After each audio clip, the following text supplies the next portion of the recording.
Hello guys, good morning. Hope you are all doing well. अनि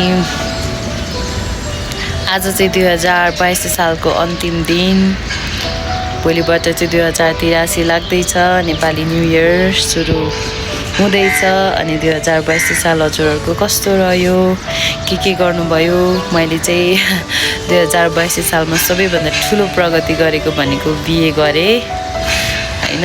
अनि तपाईहरुको पनि 2083 मा के छ प्लानहरु सबै सक्सेस भएको होस्। अनि म चाहिँ बिहान उठेर आज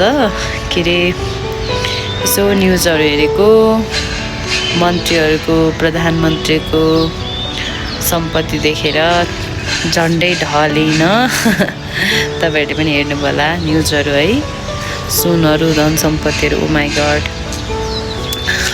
ओके, अनि एउटा सर्ट भिडियो बनाउन लागेको तपाईहरुलाई सबैजनालाई 2083 सालको एडभान्समा ह्यापी न्यू इयर।